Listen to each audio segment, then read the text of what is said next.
Ramazonda 1 million so'mgacha pul aynan kimlarga va qachon beriladi? Oshxona va kafelar iftorlik yoki saharlik setini sotishdan ogohlantirildi.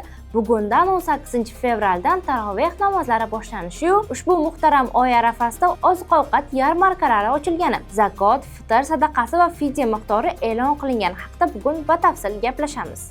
O'zbekiston musulmonlari idorasi Ramazon oyining rasmiy taqvimini e'lon qildi. Unga ko'ra 19 fevraldan boshlab muborak Ramazon oyi kirib keladi. O'zbekistonda taroveh namozlari 18 fevraldan boshlanadi. Bugun 18 fevraldan soat 20:30 dan keyin respublika bo'ylab 2000 dan ortiq masjidlarda taroveh namozlari boshlanadi. Har kuni taxminan 1 millionga yaqin fuqaro masjidlarga tashrif buyurishi kutilmoqda. O'zbekiston Respublikasi Ichki ishlar vazirligi ma'lum qilishicha, xavfsizlikni ta'minlash uchun 20 mingga yaqin ichki ishlar xodimlari, Milliy gvardiya, favqulodda vaziyatlar vazirligi bo'linmalari va harbiylar jalb etiladi. Masjidlar atrofi video kuzatuv kameralari bilan jihozlangan. Yo'llarda 2500 ga yaqin yo'l patrul xizmati xodimi xizmat qiladi. Ayrim hududlarda transport harakati vaqtincha cheklanadi va maxsus avtoturargohlar tashkil etiladi. Favqulodda holatlar uchun esa 200 dan ortiq maxsus texnika shay holatga keltirilgan. Ramazonda 1 million so'mgacha pul aynan kimlarga va qachon beriladi? Ramazon oyi munosabati bilan ehtiyojmand oilalarga bir martalik 1 million so'mgacha yordam e'lon qilindi. Ammo pul aynan kimlarga, aniq qanchadan va qaysi sanagacha tashlab beriladi? Qisqa news aniqlik kiritishicha, aynan 1 million so'mlik yordam puli davlat ta'minotidagi oila toifasiga, o'zgalarning parvarishiga muhtoj yolg'iz yashovchi shaxslarga beriladi. Yana yolg'iz keksalar va nogironligi bo'lgan fuqarolarga hamda qaramog'ida yetim bolalar yashayotgan oilalarga ham 500 ming so'm miqdordagi yordam puli esa reyestrdagi kambag'al oila toifasidagi oilalarga, yana mahalla yettiligi bergan qo'shimcha ro'yxatdagi ehtiyojmand oilalarga beriladi. Eng muhim qismi, yordam puli 2026-yil 1-martga qadar oiladagi a'zoning ijtimoiy yoki bank kartasiga o'tkazib beriladi. Rasman 1 trillion Ramazonda nogironlarni kuzatish va bir martalik yordam puliga ajratilyapti. Ramazon oyida har bir mahalladan ehtiyojmand oilalar topilib, ularga bir martalik yordam puli beriladi. Turli jarohatlar sabab nogiron bo'lib qolgan fuqarolar esa davolanadi yoki operatsiya qilinadi. Bularning bari uchun vaqf fondiga 750 milliard so'm va ijtimoiy himoya agentligi orqali yana 300 milliard so'm ajratilyapti. Ajratilgan pul hech qanday o'g'irliklarsiz, shaffof tarzda fuqarolarga yetkazilishi nazorat qilinadi.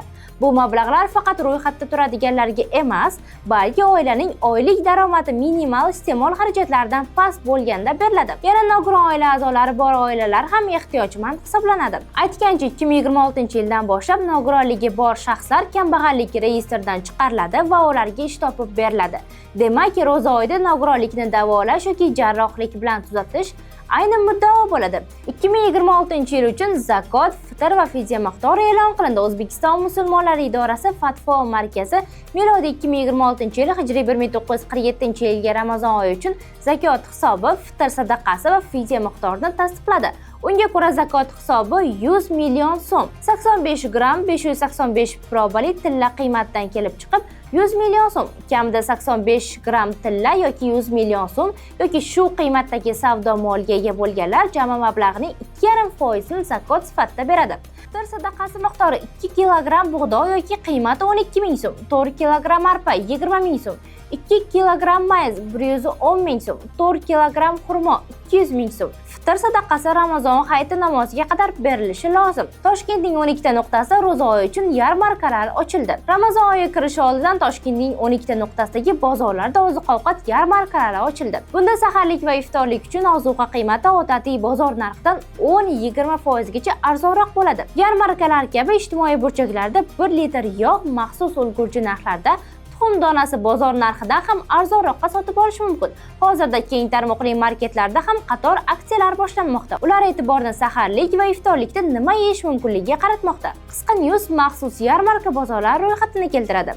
Yashnobod tumani Aviasozlar dehqon bozori, Yakkasaroy tumani Aksiya dehqon bozori, Chilonzor tumani Chilonzor dehqon bozori, Mirobod tumani Mirobod dehqon bozori, Mirzo Ulug'bek tumani Navro'z dehqon bozori, Yunusobod tumani Oloy dehqon bozori, Yunusobod dehqon bozori, Sergeli tumani Sergeli dehqon bozori, Uchtepa tumani Farhod dehqon bozori, Shayxontohur tumani Eski Juva dehqon bozori, Bektemir tumani Qo'yliq dehqon bozori. Oshxona va kafelar iftorlik yoki saharlik setini sotishdan ogohlantirildi. Ramazon oyida oshxona, kafe va restoranlar iftorlik seti yoki saharlik seti kabi ovqatlar to'plamini boshqa tanlovsiz sotishdan ogohlantirildi.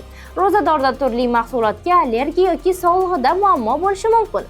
Shu sabab minimal narx belgilab qo'yib, uni ichidagi taomni alohida sotmaslik javobgarlikka olib keladi. Aniqlanishicha, deyarli hozirdanoq ayrim umumiy ovqatlanish joylarida Ramazonga maxsus aksiya setlar e'lon qilingan. Bunda kompleks ovqatlar to'plami tanlov bo'lishi mumkin, ammo alohida sotmaymiz ostidagi majburiyat bo'la olmaydi. Xonanda nima yeyishini va qancha so'mga ovqatlanishini o'zi tanlay olishi kerak. Iste'molchilar haqidagi qonunning 4-moddasi ovqat yoki set xizmatini erkin tanlashni ta'kidlaydi. 21-moddasi esa sotuvchi qo'shimcha molni olishga qistamasligini ta'kidlaydi. Xulosa qilib aytadigan bo'lsak, Ramazon mehr-oqibat, saxovat va sabr oyidir. Bu muborak oy har bir xonadonga tinchlik, baraka va fayz olib kirsin. Barchangizga kirib kelayotgan Ramazon oyi muborak bo'lsin. Eng so'nggi xabarlarni qisqa newsda kuzatib borishni unutmang.